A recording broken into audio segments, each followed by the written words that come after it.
Olá, artista das resinas compostas, seja muito bem-vindo a esse vídeo. E nesse vídeo, esse vídeo aqui é para você que se preocupa com a longevidade e com a qualidade das suas restaurações indiretas, das suas incrustações em resina ou em cerâmica.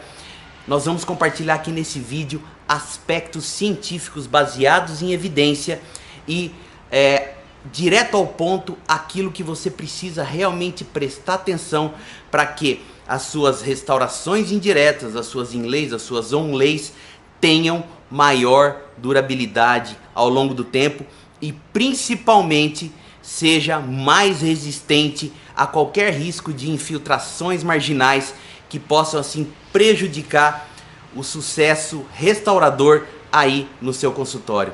Então, se você é um dentista que realmente se preocupa com aquilo que você entrega, com a qualidade que você entrega para o seu paciente, assista esse vídeo até o final, porque nele você vai realmente conseguir, de uma forma mais baseada em evidências, proteger os seus trabalhos ao longo do tempo. Legal? Então vamos agora para o meu computador para você entender quais são esses passos.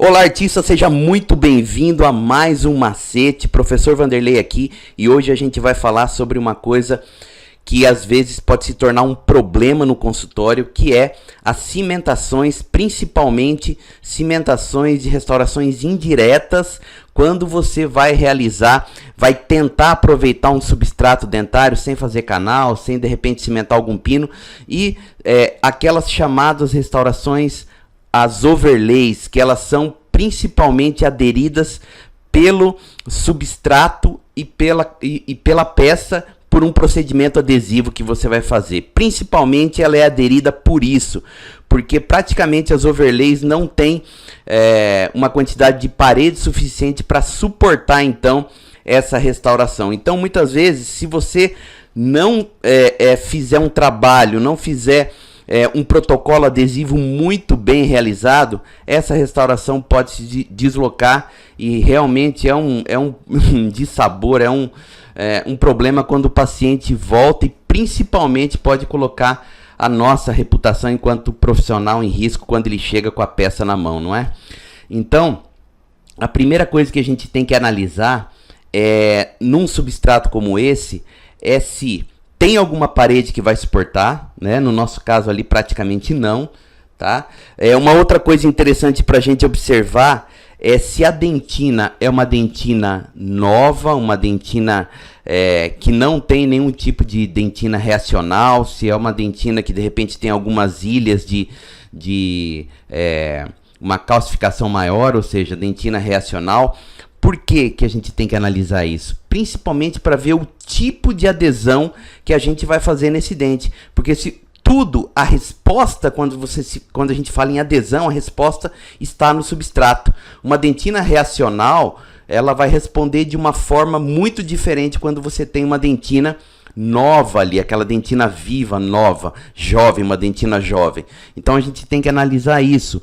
Uma outra coisa, precisamos analisar, ver se esse paciente tem algum tipo de hábito parafuncional ou não, né? Porque de repente você cimenta uma overlay e o paciente vai ter movimentos de lateralidade ali, e você vai ter movimentos, não só movimentos de compressão, movimentos de cima para baixo. Você pode ter inclusive movimentos que vão facilitar o deslocamento de uma peça, como a gente pode até ter movimentos de cisalhamento, que são movimentos laterais que podem induzir tensão a essa peça, não é? Então isso principalmente a gente tem que avaliar, porque mais para frente a gente vai ver o porquê que a gente tem que avaliar isso, não é?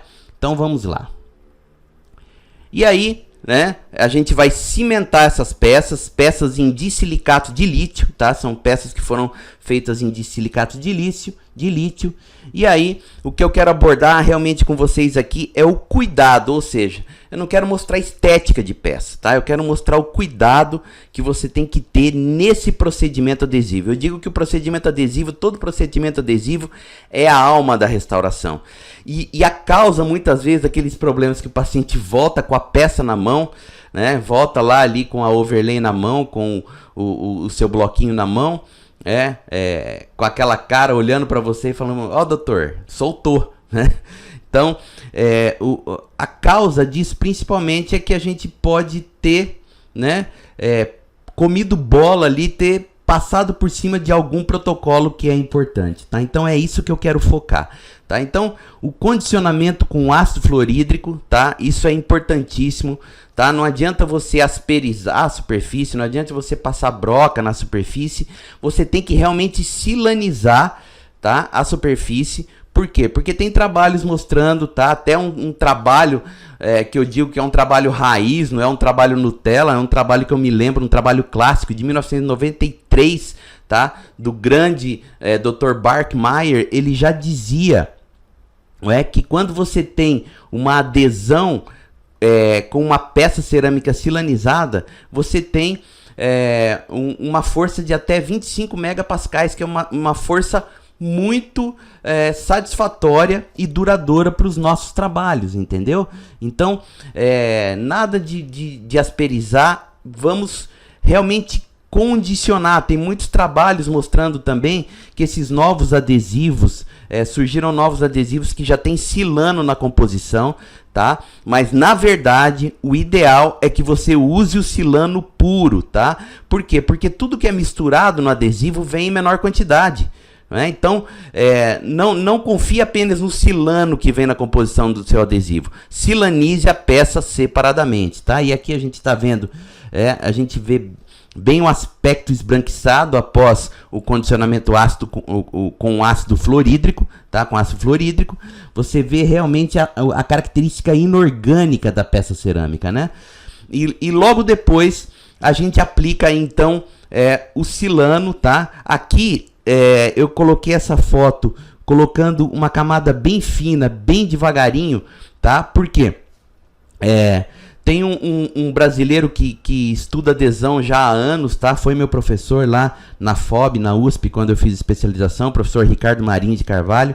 Ele foi um dos primeiros, né, a publicar trabalhos sobre a importância de você colocar uma camada, né, que eles chamam de one coat, né? Uma camada única de silano, porque segundo os trabalhos, muitos trabalhos que foram conduzidos por eles e por outros autores, se você colocar muito silano, uma camada em cima da outra, isso pode influir negativamente na sua adesão quando você for cimentar a sua peça, tá? Então toma cuidado, uma camadinha bem fina de silano, uma camada só de silano, legal? E aí a gente aplicando, tomando cuidado com uma camada só, tá?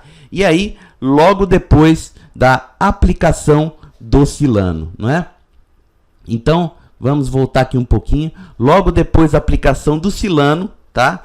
É ideal que você faça a secagem desse silano, tá? A secagem desse silano, você tem que tomar muito cuidado. Se você for secar com a seringa tríplice, toma muito cuidado.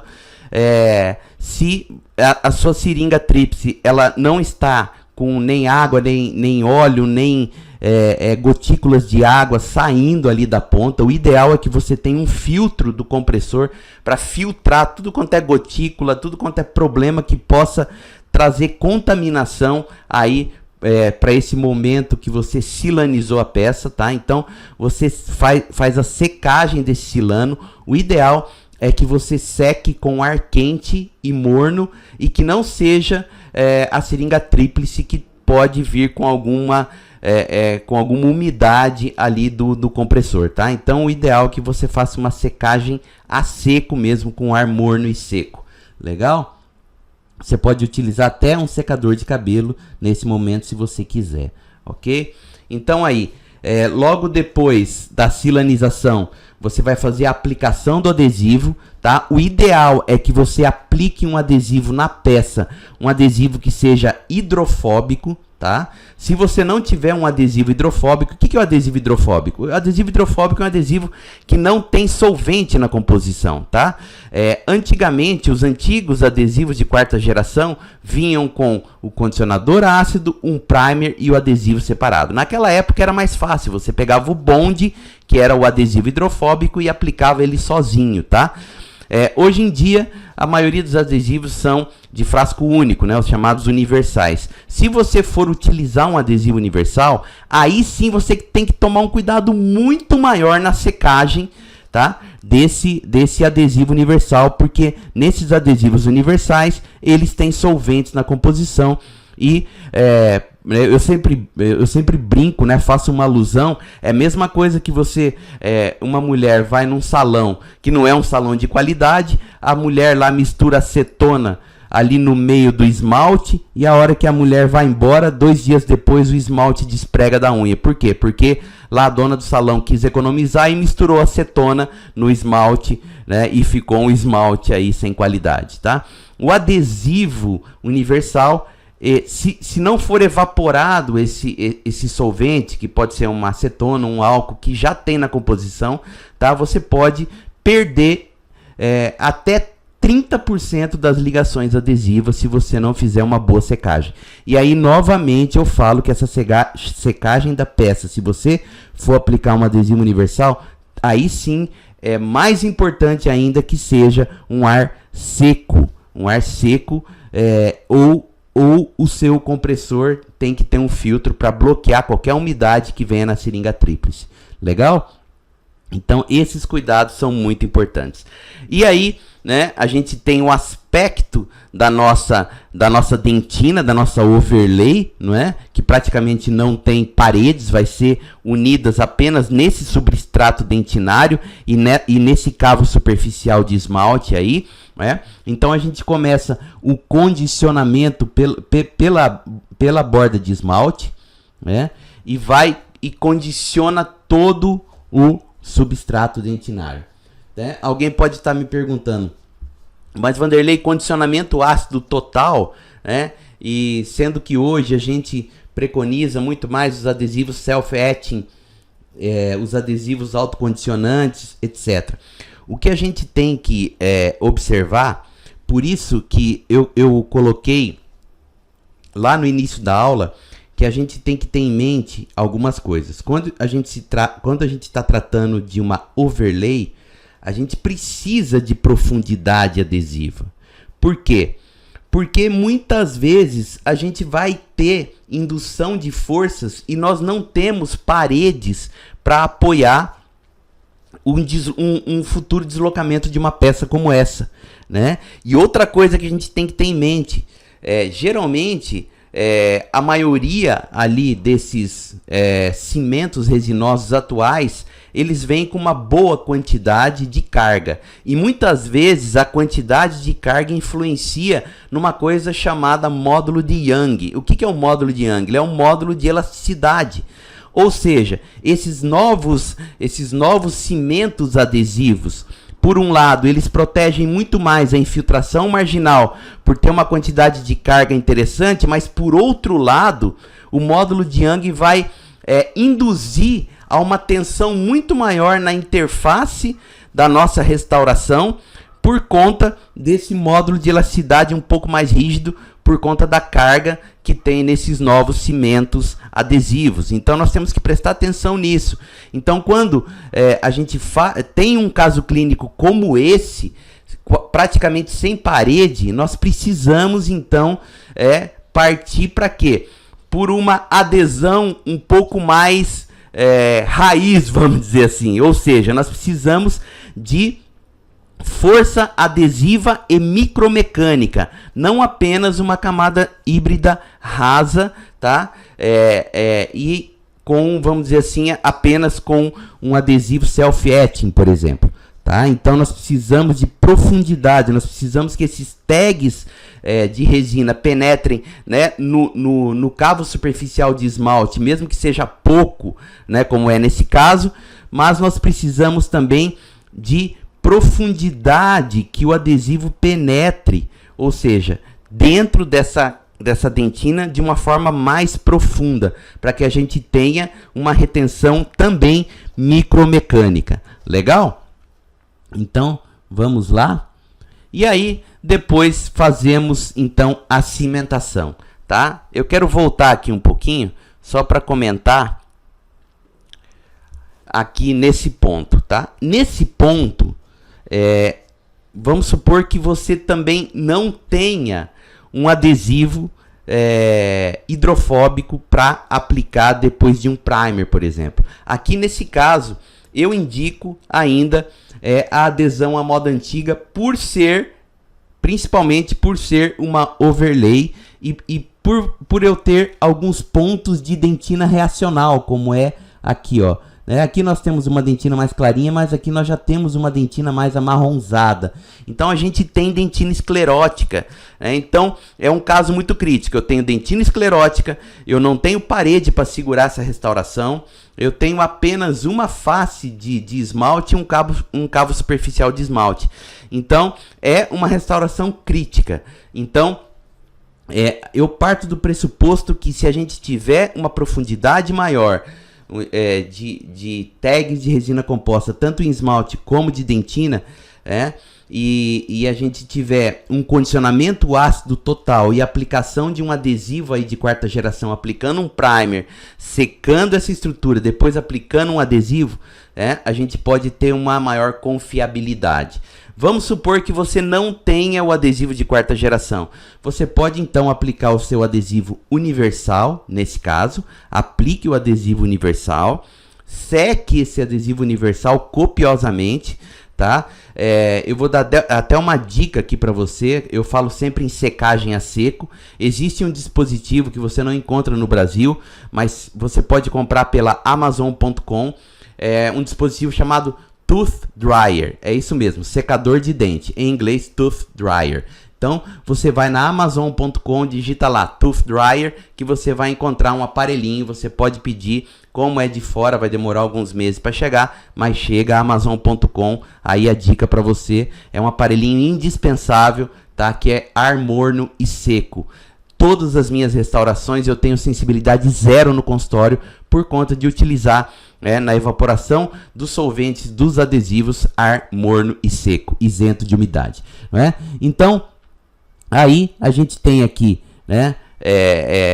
se você tiver universal, você aplica universal, mas seca copiosamente para remover esse solvente. Tem trabalhos mostrando do falecido professor Guinnett, que ele dizia que se você remover solvente principalmente de primer e também desses novos adesivos, se você remover o solvente desses adesivos de frasco único, você pode aumentar em até 30% a sua força adesiva, tá? Então você vê o quanto é nocivo esses materiais que são colocados para causar hidrofilia para esse adesivo descer na dentina. Então eles são muito importantes para adesão em dentina, mas eles precisam ser removidos para que fique só o adesivo lá dentro.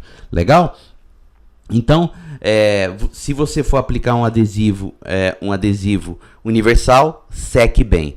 Eu ainda digo para você que mesmo se você for aplicar o universal, é interessante você, como uma segunda camada, antes de aplicar o seu cimento resinoso, você colocar uma camada de adesivo hidrofóbico, tá? Dicas de marcas de adesivo hidrofóbico para você, de repente, aplicar, você ter aí no consultório. De repente você pode pegar o Permacil da Ultradente, o Scott Bond multiuso frasco 3 da 3M, ok? São adesivos hidrofóbicos. Nós temos também o All Bond 3, que tem o bonde separado também. Alguns adesivos ainda remanescentes daquela época, dos saudosos anos 90, que ainda existem no mercado e ainda são padrão ouro. Legal? Temos o OptiBond FL também, tá? Mas eu não sei se ele está disponível no Brasil, o OptiBond FL. Legal? Então você pode, de repente, como em muitos casos eu faço no consultório, eu utilizo, eu gosto muito da tecnologia alemã da Volk, eu utilizo o Futurabond Universal como um primer e depois eu aplico um Permacil da Ultradente por cima para eu fazer o raising coating, para eu fazer o isolamento dessa dentina com, de repente, um adesivo hidrofóbico logo acima, num segundo passo desse primeiro adesivo universal. Legal? Então, é isso aí. E aí, depois, a cimentação da peça. Legal? Eu espero que eu tenha elucidado alguns pontos com relação a isso. Eu costumo dizer que a adesão, tanto em resina composta como peças cerâmicas, é a alma da restauração. A adesão é a alma da restauração e a oclusão é o coração da sua restauração. Então tome cuidado com essas duas coisas, adesão e oclusão. Legal? Então, um abraço. Que Deus abençoe suas mãos, proteja seus olhos e fortaleça sua coluna. Do professor Vanderlei, que sempre está aqui para ajudar você. Um abraço e até mais.